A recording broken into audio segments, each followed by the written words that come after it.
आज हमारा टॉपिक है change of states of matter. हमने मैटर की 3 स्टेट्स पढ़ी हैं, सॉलिड, लिक्विड, गैस। अब इनमें कैसे चेंज होता है ये आपको लेना है। इन सब की हमें डिफाइन चाहिए। सॉलिड है, सबसे पहला क्वेश्चन ये होता है how you can change the state of a matter. Matter की आप स्टेट कैसे चेंज कर सकते हो, तो वो है बाय अप्लाइंग प्रेशर और by changing temperature.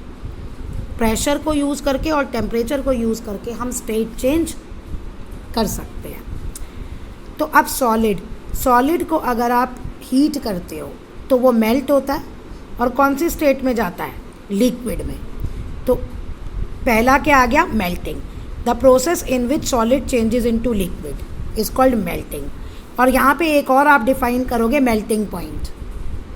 Melting point की डिफाइन लोगे आप।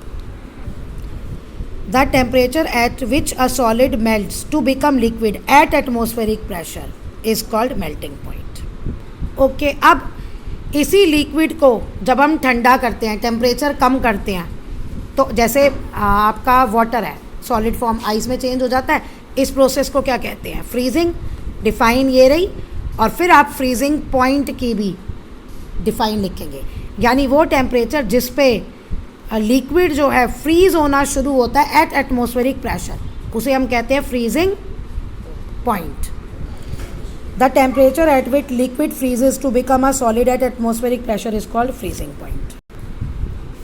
नेक्स्ट, लिक्विड को अगर आप गर्म करोगे, बॉईल करोगे, तो कौन सी स्टेट आ जाएगी, गैस की। तो डिफाइन बॉइलिंग।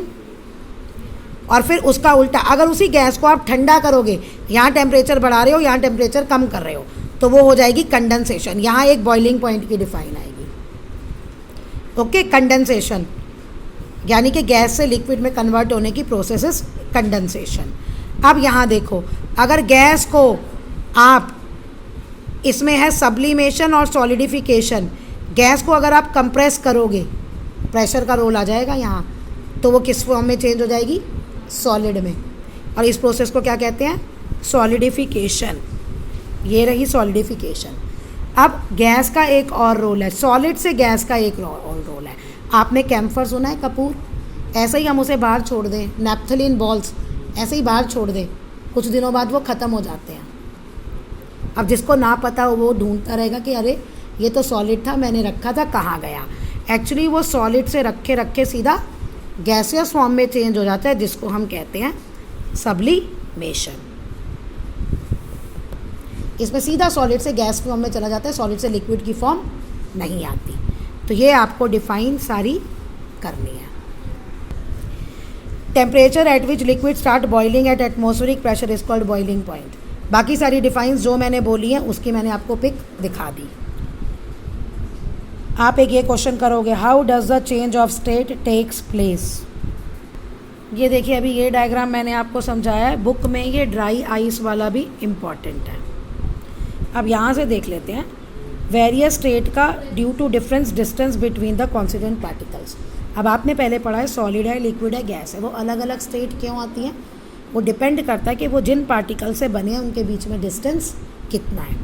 तो अगर ये गैस को हम प्रेशर लगाएं और कंप्रेस करें, मीन्स कंप्रेस मतलब दबाओ, यानी उसके पार्टिकल्स जो दूर दूर हैं उसको हम पास पास लाएं, तो स्टेट चेंज होती जाएगी ना। बहुत ज़्यादा दूर है, गैस है, आपने पास कर दिया, पहले लिक्विड आएगी, और ज़्यादा पास कर दिया तो सॉलिड फॉर्म आ जाएगी।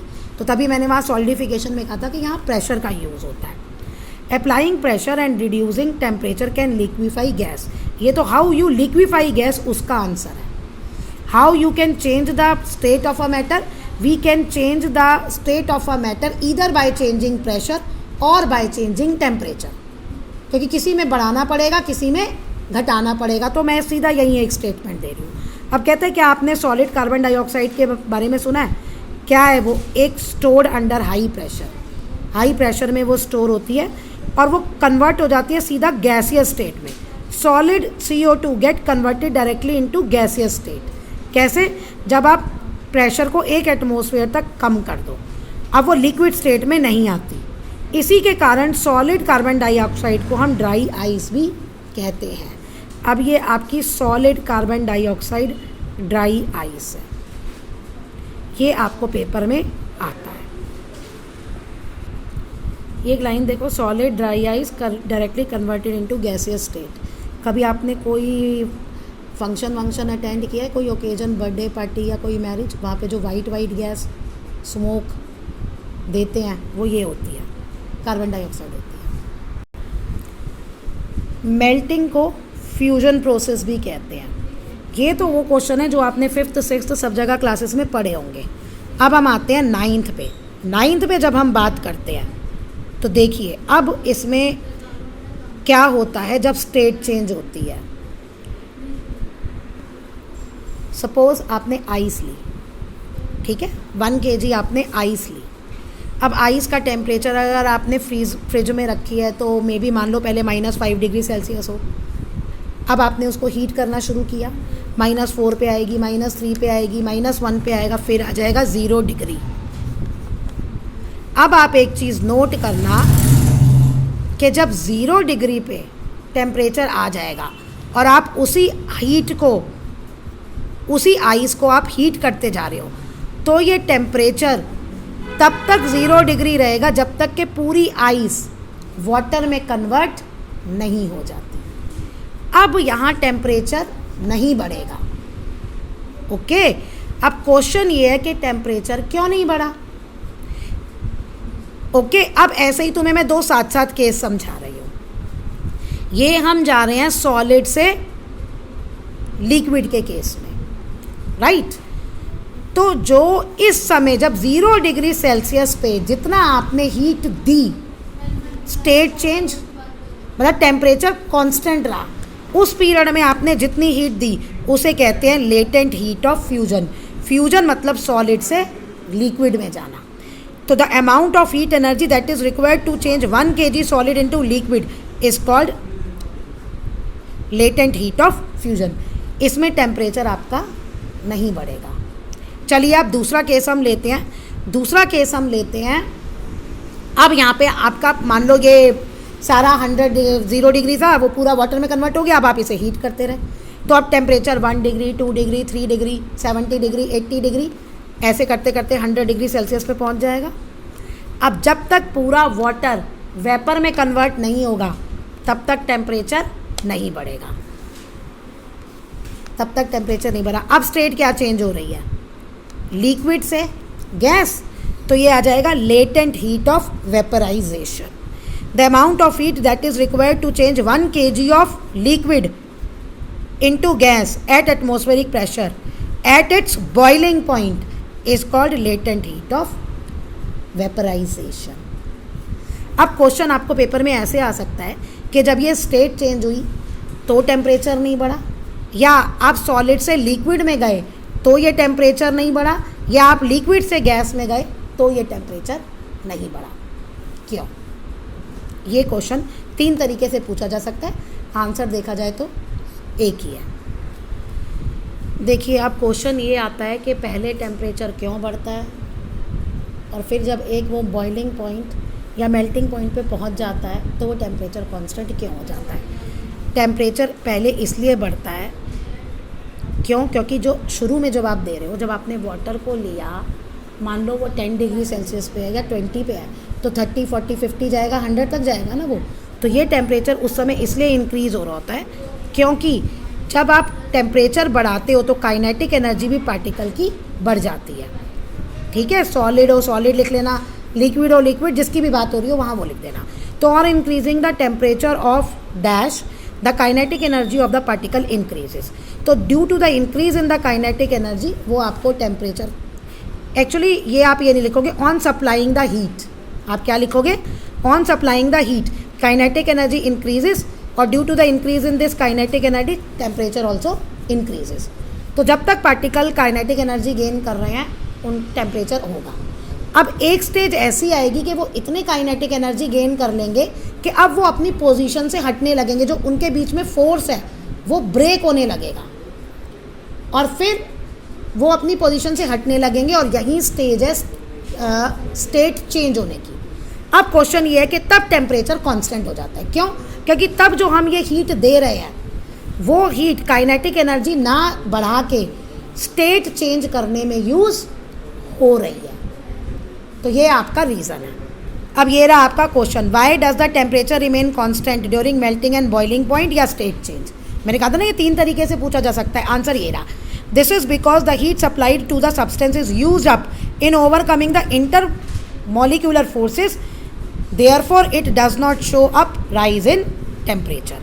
वो फोर्सेस को ब्रेक करने में यूज होता है, is use in changing the state change. वो काइनेटिक एनर्जी इंक्रीज करने में यूज नहीं होता। चलिए अब इस पे 2 बड़े इंटरेस्टिंग एप्लीकेशन बेस्ड क्वेश्चन है। आपके पास 0 डिग्री सेल्सियस या ये केल्विन यूनिट होती है टेम्परेचर की, जो एसआई यूनिट है टेम्परेचर की वो केल्विन होती है। अब आप खुद सोचो, आपके पास एक आइस है 0 डिग्री सेल्सियस पे और एक वाटर है 0 डिग्री सेल्सियस पे। आइस भी और वाटर भी, और दोनों 0 डिग्री सेल्सियस पे हो सकते हैं, अभी बताया है। तो कौन ज़्यादा ठंडा करेगा, आइस या वाटर? ये वाटर है, ये आइस है, तो आप बिना सोचे समझे आंसर दे दोगे आइस, क्योंकि बर्फ़ ज़्यादा ठंडा करती है ना।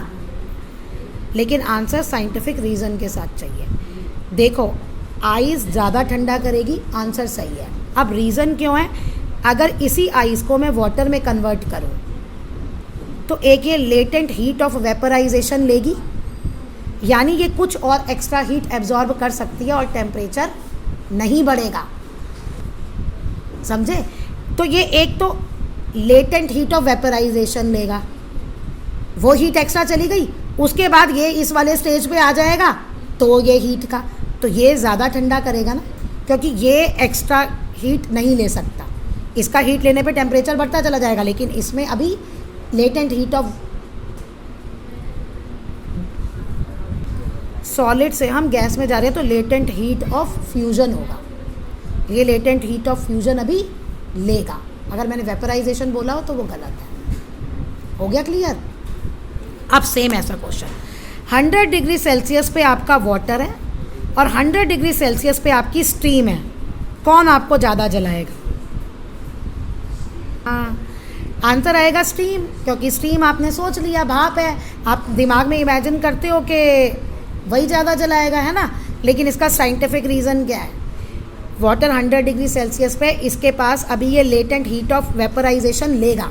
अब लिक्विड से गैस में जा रहा है ना, तो इसलिए हम लेटेंट हीट ऑफ वेपराइजेशन लेंगे। ये अभी इसके पास ये वाली हीट अभी लेनी है, ये हीट कम है, लेकिन इसके पास ये हीट ज़्यादा है।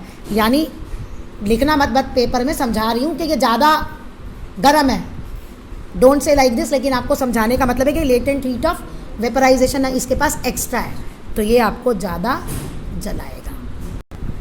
ये आपके क्वेश्चन बुक बैक में भी हैं, ठीक है, तो आपको ये आंसर मिल जाएंगे। कई बुक्स में ना लेटेंट हीट ऑफ वेपराइजेशन उनकी क्वांटिटी भी, मैथमेटिकल यूनिट भी दिया 3 पॉइंट समथिंग, मतलब एग्जैक्ट वैल्यू दिया, आपको वो लिखने की ज़रूरत नहीं है।